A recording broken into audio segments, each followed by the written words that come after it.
Buti wala pa sa sir. Hoy, babaeng pangit! Kasalanan mo lahat ng to eh, kung bakit tayo biglang nagka-meeting eh. Huwag kang mag-alala, susumbong naman kita kay sir. Tama yun, Jeboy. Eh ikaw, anong balak mo ngayon? Pwede ka nang umalis. Pwede ka nang mag-resign. Hindi po. Hindi ako magre-resign. Kailangan na kailangan ko ng trabaho to. Tsaka huwag niyo po ko isumbong. So, sa tingin mo, kaya mo yung pagtanggol yung sarili mo? Hoy, pangit! 1 taong ka pa lang sa kumpanyang to. Kami 5 taon na. At kung magsasabi ka man kay boss, sa tingin mo maniniwala sa'yo yun? Tsaka in-stage na ako dito, lagi na lang late eh. Ano? Sir, Tapos na kayo magsalita? Kapala Aiden. Kaya ako nagpatawag ng meeting dito. Ipapipirma sana ako sa'yo.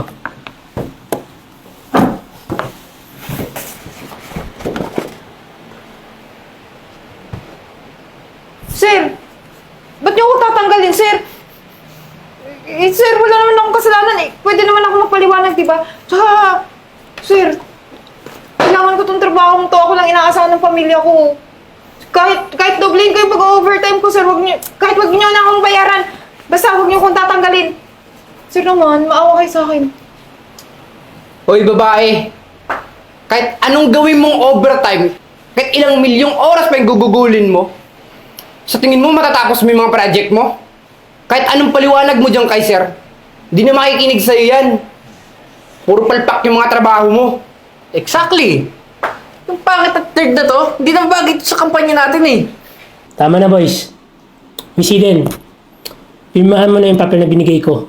I want to make sure lang na bakante yung table mo.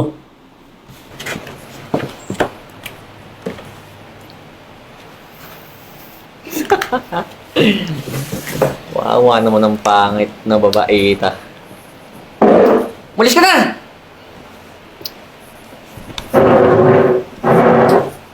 Kayong dalawa boys, bumalik ka na sa trabaho nyo. Sige sir. Oh, Ceci! Na-miss kita! Naman, pasensya ka na ha. Ngayon lang tayo ulit nagkita kasi super busy ko sa bagong trabaho ko. Pero, hulog ka talaga ng langit sa akin, Beshi. Ay, naku! Alam mo, Ceci, basang-basa ko na yung instinct mo eh. Alam ko kasi na may pinagdadaanan ka, kaya pumayag ako makipagkita sa'yo. Alam mo, kasi nung itsura ko, lagi na lang nilalait. Kaya ngayon nga, gusto kong i-share sa'yo. Ano yun? Eh, yun nangyari nga sa office kanina. Nilait na naman ako ng mga katrabaho ko. Biglang dumating yung sir ko. Pinapunta kami sa meeting room. Tapos, wala na. Pinapirma ako na tanggal na ako sa trabaho. Kaya ngayon, problemado ako. Isa na ako kukuha ng pera. Nag-aaral pa naman yung mga kapatid ko. Tsaka, ako lang yung inaasahan ng magulang ko. Naku, Ceci, kawawa ka naman. Totoo nga pala yung sinabi ng friend ko. Ano totoo? Sinong friend? Ceci, kasan nang magagalit sa akin na? Sino ba yan? May stalker ako dun sa sa office? Hindi, Ceci, alam ko kasi talaga yung nangyari sa'yo eh. May nagkwento sa akin. Sino nga? Bakit? May reklamo ka? Ikaw? Aba, syempre magre-reklamo ako. Unang-una kasi, tinanggal mo ako sa trabaho. Pangalawa, hindi na kita boss. At pangatlo, may lakas ka pa ng loob na gamitin tong beshi ko para makita ko? Bakit? Para saan? Ha? Hoy, ang dami mong sinasabi, Miss Eden. Pumunta lang naman ako dito para tulungan ka.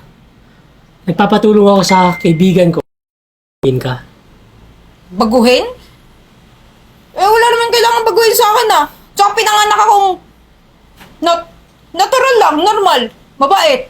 Tsaka organic beauty. Di ba, Beshi, maganda ako? Ceci, mabait ka lang. Hindi ka maganda. Ito naman, kahit dito yung pagsuporta, hindi mo ko sinusuportahan. Pala, Marimar. Ikaw lang bahala kay Miss Eden, ha? Gawin mo yung dapat mong gawin. Baguhin mo yung tsura niya. Eh, ano ba? Ceci, pumayag ka na. Nag-offer na si Sir mo. Nag-offer wala akong ibabayad. Alam mo Ano ba, naman Miss na... Eden? Ako lang bahala. Tsaka wala kang problemahin dito. Ako na magbabayad. At saka, Bessie, Alam mo naman, di ba? Magaling ako na aesthetic doctor. Ang dami ko na kayong naparitoking muka. Yung mga dating pangit. Ngayon, mas lalong pumangit. Ay, hindi, chararot lang. Mas lalong gumanda. Sige Marimar, kung pwede sana, bukas na bukas din. Gawin mo na. Eh, Sassy, pumayag ka na. Huwag ka na mapilit. Di ba ito yung matagal mo nang pinapangarap sa buong buhay mo? okay, ganito na lang. Para wala akong masyadong utang na loob sa'yo, babayaran na lang kita ng half kung ano man yung magagasto. Oh, yun naman pala eh. Sige, ikaw ang bahala. Choice Pero mo yan. monthly yun. Eh, kailangan ko pang sustentuhan yung pamilya ko eh. Alam mo, problema sa akin yun din. Tsaka alam mo, nahawa lang naman ako sa'yo eh. Kaya, di ko na kaya yung mga ginagawa ng mga katrabaho mo. Kaya naisipan kong tulungan ka. Oh, siya, tama na. Huwag ka mag-alala, baby boy. Ako bahala kay Eden. Sige, Marimar.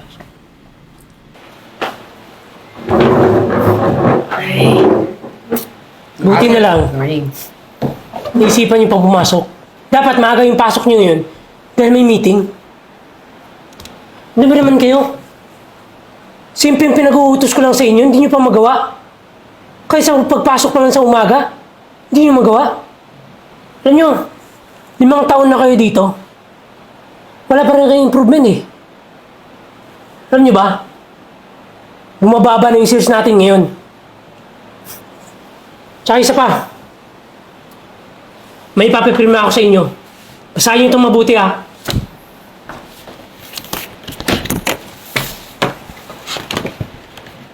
Boss, teka lang, boss. Bakit termination letter to? Kaya nga boss, wala naman kaming ginagawang mali ah. Hindi pa ba mali yung ginagawa nyo? Lagi kayong late? Simpleng patakaran lang, di nyo magawa. Mabala, may papakilala ko sa inyo. Bago nyong kapalit. Good morning, sir. Good morning. Boss naman! Nag-hire ka na naman ng bago? Eh sir, gagamitin mo lang yan, di ba? Pagkalipas ng 1 taon, tatanggalin mo rin. Alam nyo, kaya ako naman nagawa na tanggalin yung mga empleyado dati dahil naniniwala ako sa mga sinasabi nyo. Pero, hindi. Kasi nakikita ko na ngayon mga improvement na wala namang nangyayari. Simula nung wala na kayong kasama, halos wala na kayong ginagawa. Tsaka, isa pa, hindi nyo ba ito nakilala? Yung dati nyo katrabaho, si Miss Eden. Eden? Boss! Wala kaming maalala na Eden na maganda. Eh boss, yung tinanggal mo, mukhang kanal yun eh. Tsaka ang daming tigyawat sa mukha nun eh. Diyan kayo magaling sa mga lait. Pero yung trabaho nyo, hindi nyo gagawa ng maayos. Oo. Tama siya. Ako yung nilait-lait at pinintasan nyo dati. Pero dati yon, hindi na ngayon.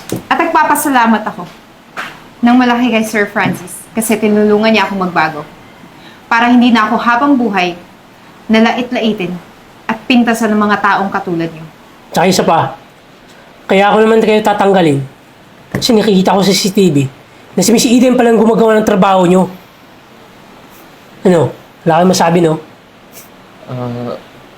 Sir Francis, Ma'am Eden, sorry po sa nagawa namin. Sana mapatawad niyo pa po kami. Sige na. Makakalis na kayo. Simula sa araw na to, maghanap na kayo ng trabaho, ha? Teka lang, sir. Jeboy, Enzo, sana naman may natutunan kayong leksyon sa mga nangyari ngayon. At sana, huwag niyo siyang i-apply sa kung ano man trabaho ang mapapasukan niyo.